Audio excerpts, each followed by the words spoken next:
Welcome back to Tropico, guys. You excited? I'm excited. We're into the Cold War. Woohoo!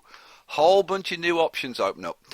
Yeah, this episode I wanted to dedicate to sort of the transition between the World Wars and the Cold War.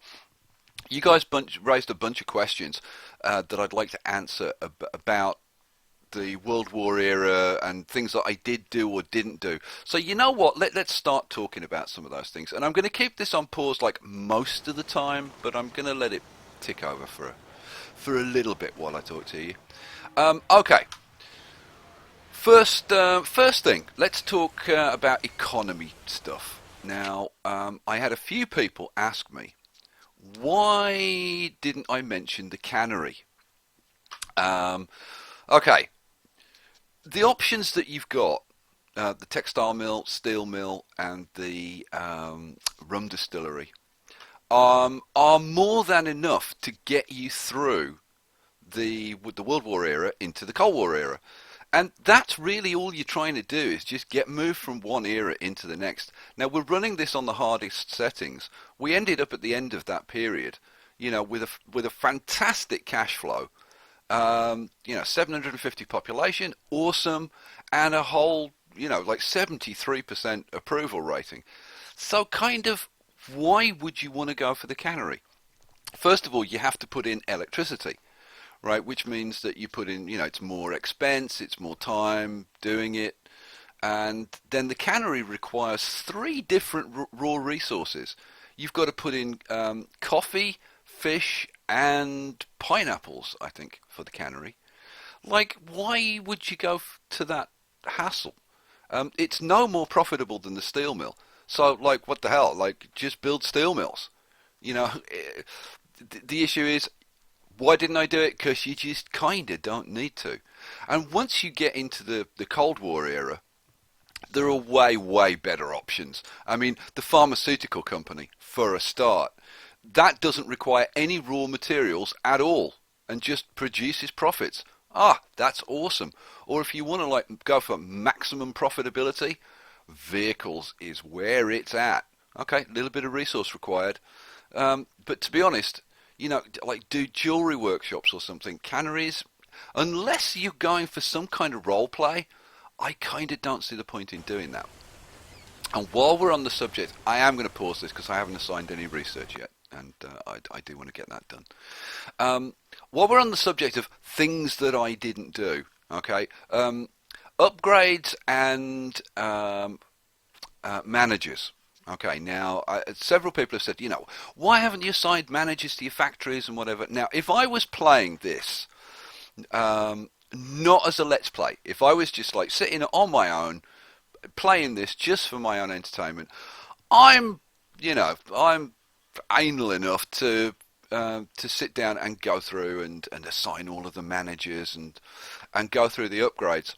And the upgrades is a bit of a pain, but I do have a tip about upgrades. Okay, if you go, and this isn't like my tip, this is a tip that's been submitted by several of you guys. If you go to the buildings tab, right, and you can just work through here. Now, I still think this is really, really tedious.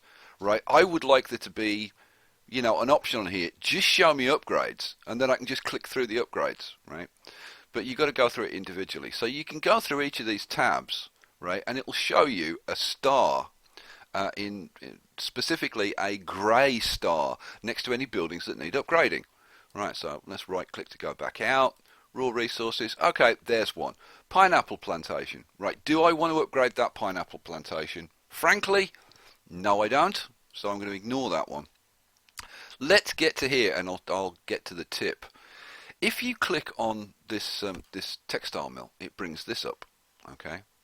And if you go do the upgrade, right, and then try and go and click on the next textile mill, right, it'll bug out, and it won't let you click on this anymore, right? So it won't let you just like click on this one, upgrade, click on this one, upgrade.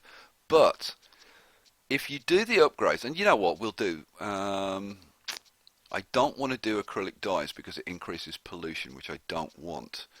But we could go for the workshop expansion, we'll look at population in a minute, and you'll see that we've got lots of unemployed workers. We've got about 40 unemployed at the moment. So I'll put these in because it increases workers by 6 and the effectiveness by 50, which basically keeps the profitability per worker exactly the same, but it increases our revenue. So that's a good thing. Right. So I'll put that in. Then right click to close this menu. Right. Then click on the next textile mill. Go to the upgrades, and it'll let you do it. Right click.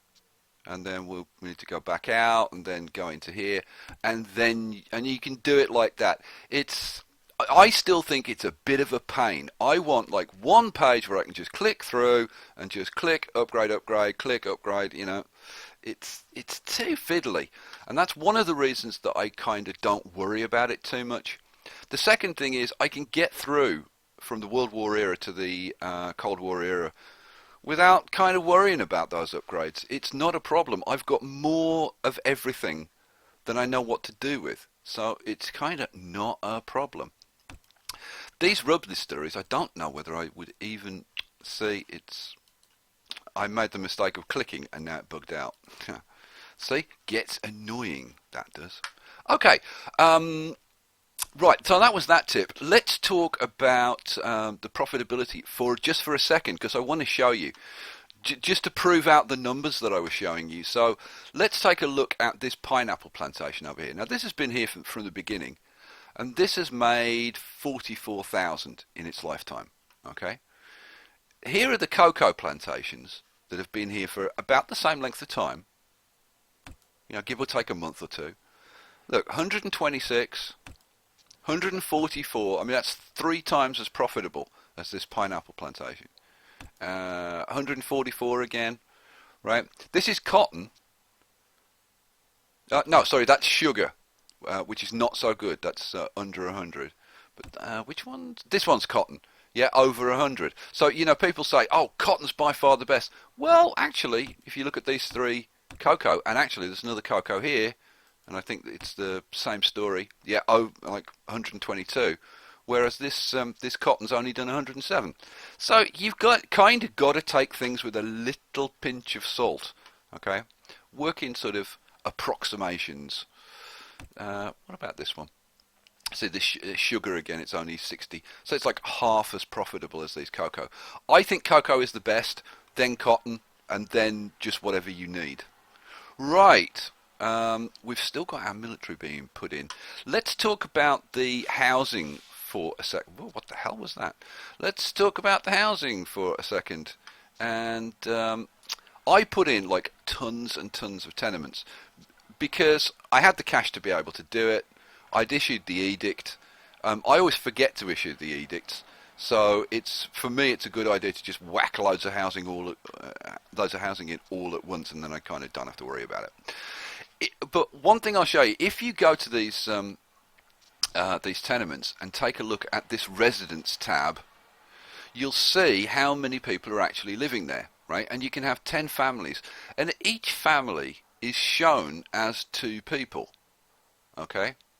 Apparently, children and like old people maybe just like don't show up, don't count or whatever. But if you look at this, and we look at the population, well, the population does include children and old people, because this is your total population.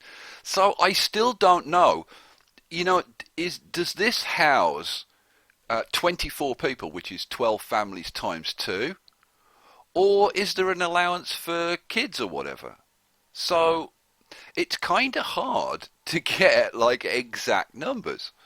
But as you can see, we have got like tons. I wish this would stay on the same tab when you move. We've got tons of room in these. Like that one's completely empty. Got tons of room for new people to come in. Excellent. What else did I want to talk to you about? Electricity. I told you why I didn't put electricity in. Oh yeah, I remembered what I want to say. Mansions. Same thing with the mansions.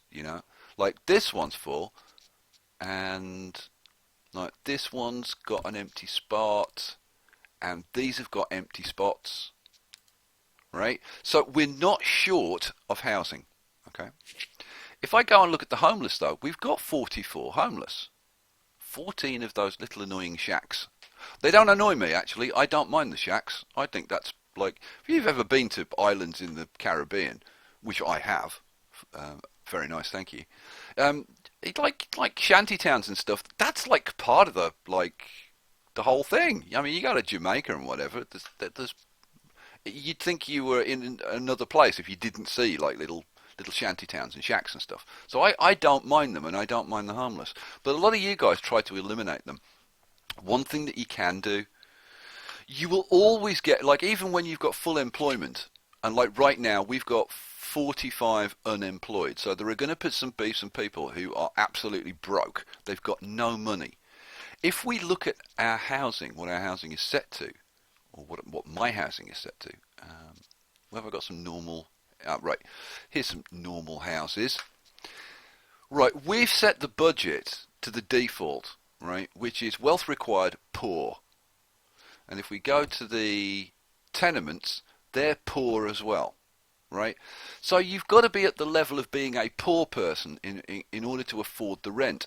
Now, some people will be broke, so they can't afford to live there. So what you could do is set some of these tenements down to, that's still poor, that's poor.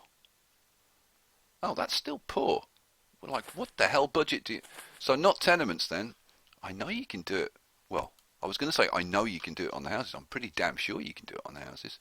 We moved that budget down. No, it's still saying poor. Okay, well, there you go. See, I've just learned something, because I thought if you set these budgets down to the lowest, it would accommodate people who were completely broke. Not the case. So that's why, you know, you'll probably always have some people who are homeless. Okay. So, what else do we need to talk about? You know, I think that's pretty much it in terms of, you know, getting through the World Wars era. Just like get through it, guys. You know, go for the maximum profitability. Don't kind of worry too much about the micromanagement, I don't think, and just get into the Cold War. Right. Well, you know what? I'm gonna call it a day there, and next time we're gonna get on with building a whole bunch of the new Cold War stuff, and yeah, I want to get this this happiness up even higher. Don't miss it. See you then.